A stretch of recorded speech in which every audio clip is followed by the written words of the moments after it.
Simplest.io.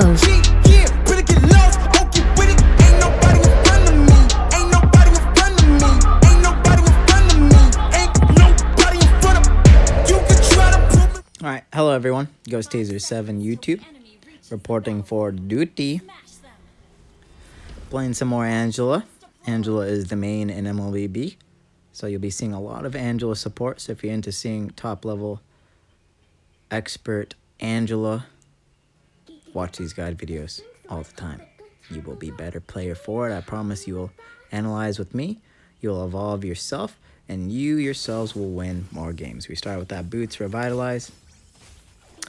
We got Casey here as the, what's her name?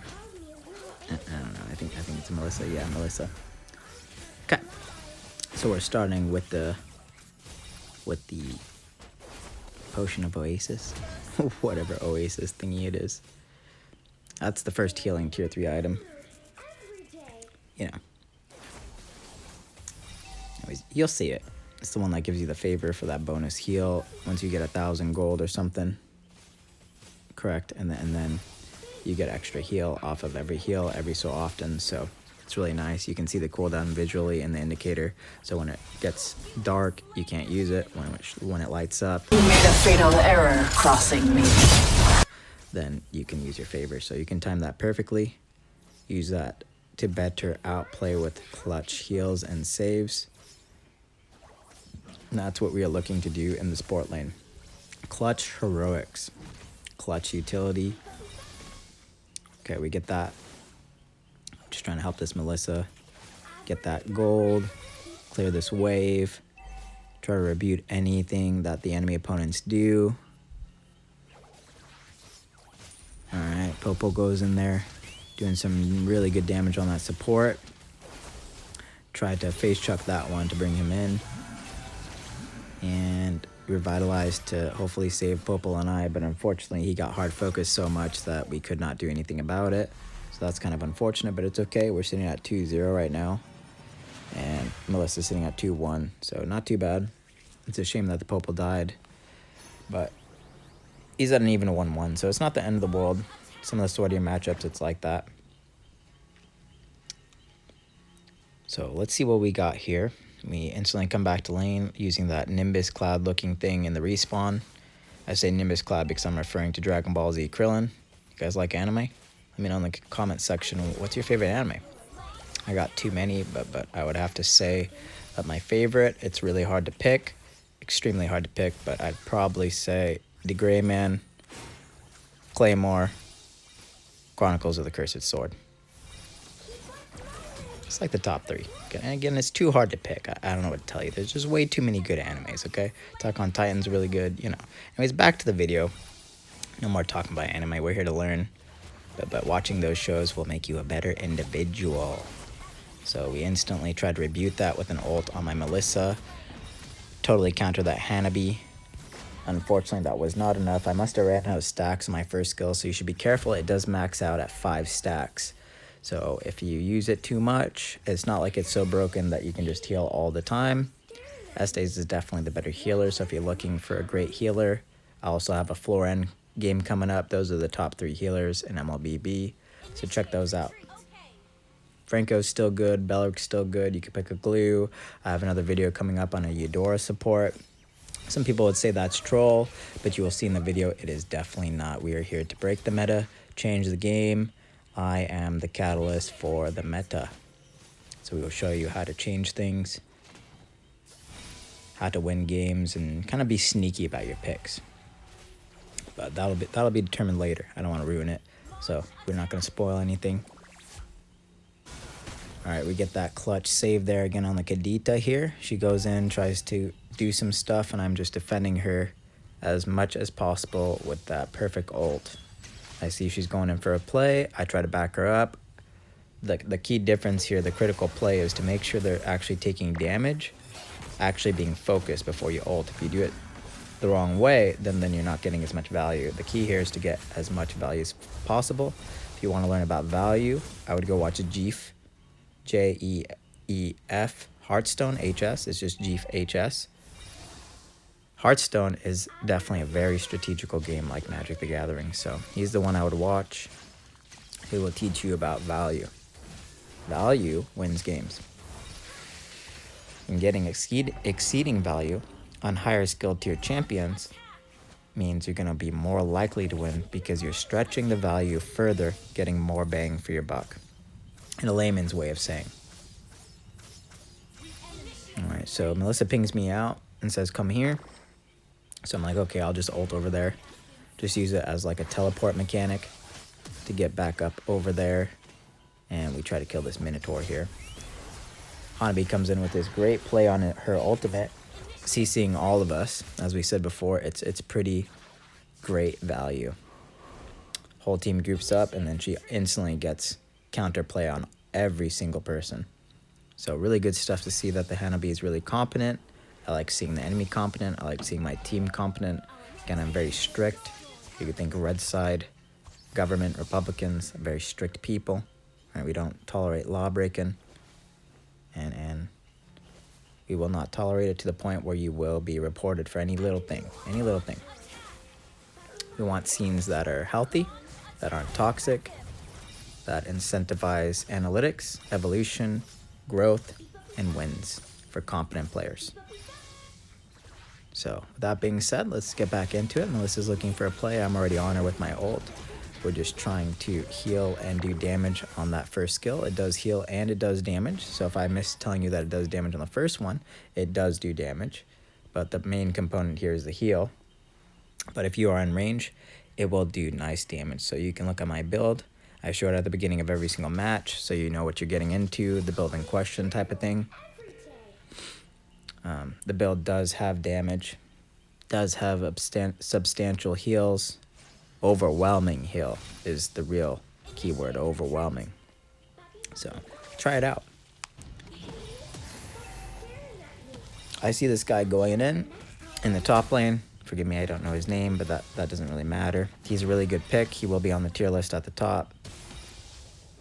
And I'm just trying to come in here, try to give him some Rebito play, counter what the Nana was doing, give him some opportunity to get a kill. It does not work out. Nana's really hard to catch. She's got that passive where she just disappears, untargetable, some broken stuff. But I like to see it, because broken games are the sweatier games. Ideally, everyone should be picking the highest on the tier list. That makes it more interesting. There's a lot more strategy in the micro-macro when it's like that.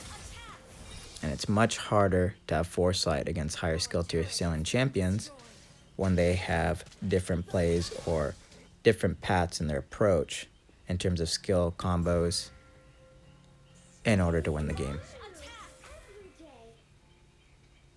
I see they're going for turtle, but unfortunately I don't really have a play right now, but I see the top lane getting aggressed, so I just ult over to him. He starts chasing and we don't have a play, so I just get out to reset those cooldowns. No one is there, so I think it's a throw. He is pretty tanky, so I could have stayed with him, but I don't want him to die and then I die right afterwards. You have to think about your MMR. So it's unfortunate he did die, but he was leading. If everybody could have just grouped up, I definitely would have stuck with it, but they had insufficient numbers and I didn't want to play stupid. I don't want to go into insufficient numbers, excuse me, and then biff the play and look bad. We're sitting at 2-0-1, so you can tell I'm sweating it up. Very, very competent and patient. I think we said in a title, patience wins games. You gotta farm first, you gotta get that gold, and you gotta fight back when they're trying to take your farm and deny you. I say many times, you want to push the wave first, especially here because they have a button for that. And then you're solidifying your gold and you're denying theirs simultaneously. It's sort of two birds with one stone type of thing. Two birds with one stone. We have a Giphy for that, so you'll see that. See Kadita making a play. I want to try to get in range, but again, we have insufficient numbers here, so I'm trying to stay at a safe range and still get those heals. Unfortunately, it was not enough because we did not have enough damage. We did not have enough heal, so they exceeded the threshold on my heal. Hanabi has a great play, just comes out of nowhere there. from the backside. Most competent ADCs in the world will have tricks like that. So you want to see a magic trick type of thing. Would you like to see a magic trick? You embarrass me! Really good outplay on that Hanabi right there. So shout out to the Hanabi there scene. Really good stuff. Again, she made multiple critical ults plays. So again, really high level players. We're behind 5,000 gold. But that does not mean it is a losing matchup. Just means we really have to come together, work as a phalanx, a cohesive unit, have some synergy, and we might be able to bring this one home. Let's go in for that slam dunk.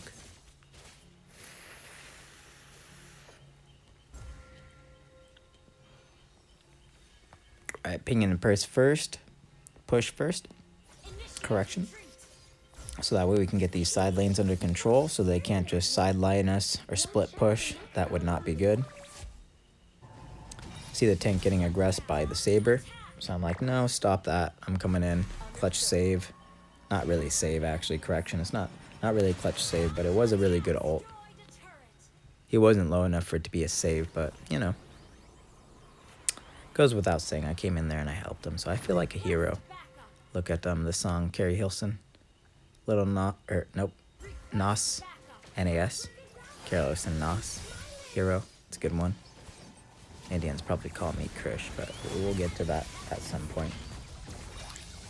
We'll get to that. One day. You know, we're just creative genius coming out the closet, that's it. Superb tanking on my top lane right there with 52%. So we give him a nice shout out there saying that's amazing. Just boosting that positive morale.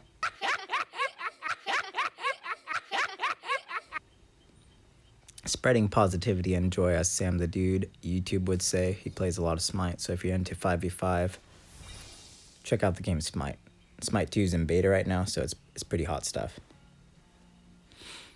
They're in the works of bringing their Smite 1 champions to Smite 2. So they're polishing up, taking their time, doing the job right. I love to see devs who do a great job. And MLBB is obviously doing a great job, or I would not be here. I do not play games where the devs do not care about the players or the balance of the game. So let's see what's going on here. We're just looking for a play here. Kind of had to escape that because I don't want to get face tanked by that Minotaur. And unfortunately Kadita was like stuck there and couldn't get out, unfortunately, so that part kind of sucks, but there's nothing I can do. I can just make good effort to try to heal it from a safe range with my first skill. And anytime there's opportunity, your second skill will do damage and stun. I typically use it for that stun value, but it's worth saying that it also does damage too. So I see the tank going in again, making some good plays. I'm trying to focus this Hanabi and the Saber, trying to focus those squishies.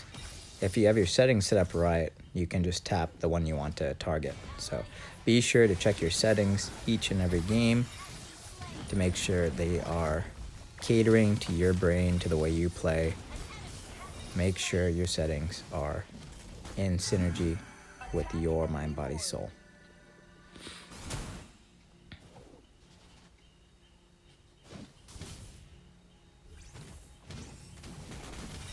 Okay, we're staying in a good position here. Trying to clear that wave clear and keep him topped off. Again, it does quite a bit of damage, especially if you check the build. So here's the build here. We got that Oasis there on the first tier 3. We got the second tier 3, which does the assists and kills give ultimate cooldown reduction. And then that third tier 3 there is the Ice Wand, which makes it so when I'm on someone, all my skills now have a slowdown effect attached to it. So it'll be easier to catch them. It's pretty nice. Just adds the CC effect and the utility overall for the Angela. I got heals, I got shield, I got slowdown, I got damage. Angela can definitely carry games. Alright, try to help him out. See what we can do. This was definitely a sweaty matchup. As you can tell in the replay, in the beginning it was a victory, but this was a hard one to win. Goes back to never surrender. Stand up for yourself. Don't ever back down. Now, if your team is being demoralized, though, and they feel like it's a hard win and they don't want to commit to it, I will not choose to not surrender. Right, I will surrender to save their mental health. Right, and that's up for them to decide. Again, having such a high learning curve on the game, some people just don't have the emotional quality, the EQ, to tough it out. So if you're like that, you could be a better person, a nicer person, a good people by surrendering if someone else is being demoralized. We're not trying to spread toxicity. We're not trying to spread mental disease. At the end of the day, we're all here to have fun. So if someone's not having fun and they're having a hard game or they took it the wrong way, be a hero. Be a hero. Just surrender and go to the next game. It's not the end of the world. Right. And maybe that person will take a break or realize what steps happened that was wrong. Just try to work together and then try to keep the trash talking and everything to a minimum. Right, we try to be objective realists here. Yes, there's sometimes some trash talk for entertainment purpose, but the reality is we don't want to be bad people. So I see the top lane going in again. He's really tanky. Again, that's going to be high on the tier list. You can see he's at 14-3. Substantial work. Also has 10,000 gold on the top for the leaderboard on the gold there with 12 as the high, 11 on the Hanabi team. So we just let him do his job and try to support him in his peels and his tankiness. He will get tank call out from the devs. They'll say he was tanking that perfectly. You know, we're just helping him doing his job. We are the utility. We are the support. So just help everybody you can and identify win conditions where he's doing so well that they can't break through him, and I'm just making it even more difficult. So that labels him as a win condition. I noticed that myself. I go in there, I'm like, oh wow, he's doing a really good job. Can I help make this even harder for the enemy team? Let's synergize with that win condition to make it much more difficult. That is going to secure the win condition for us. Players are win condition, objectives are win conditions, lane state is win conditions, team compositions that are win compositions are win conditions, gold is a win condition. All things you need to micromanage. But it's not that hard. Listen to me, I'll tell you all the things, you will eventually get it. If you don't get it right now, watch more videos, you will get it. He's taking a lot of damage and Popol is not quite there. So unfortunately I can't do anything about it or I risk dying. And if I die, again, if the support dies, then that utility is now gone. So it's critical that I don't die and I stay alive on that back line, kind of hiding from the fight. Now there's times where I'll just kind of face chuck a little bit, but it's usually when I have revitalized and it's usually against an enemy composition that doesn't have secured hard clap. We try to waste their time, and as you could see before, I'll try to point it out in the video, Popol was just hiding in the jungle waiting for the perfect Master Thief backdoor win. And she just flew in there and destroyed everything. So really good play. Shout out to Hyoga the Popol. Tarnished. Plain as a lord.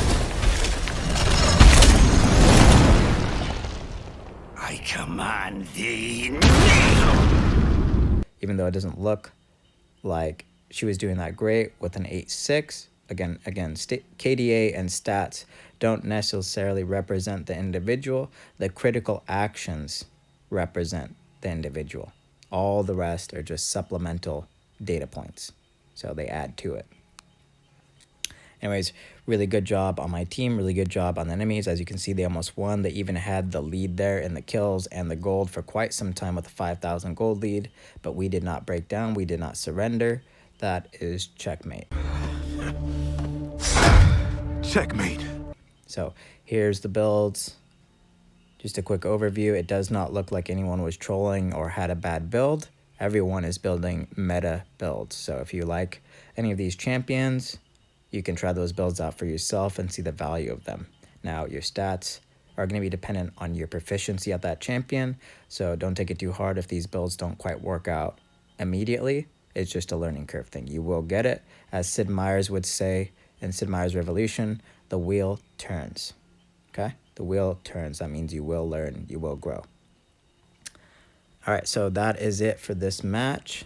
Here are the stats real quick, just to see what all things were happening. You can see the team fight participation here on my top lane at 78%, me with the 67, Melissa with the 67. Really good job of us grouping together. And Popo was doing things to benefit the team, and so was Kadita. Again, you can see on the enemy team, Minotaur was just with his team all the time, trying to back him up. You could tell he was being utility for the team. He was being the better person there, helping everybody.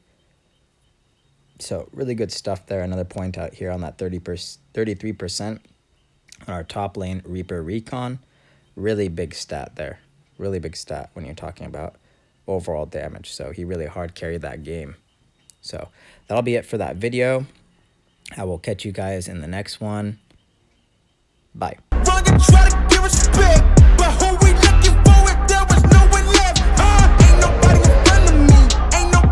Music licensing reimagined.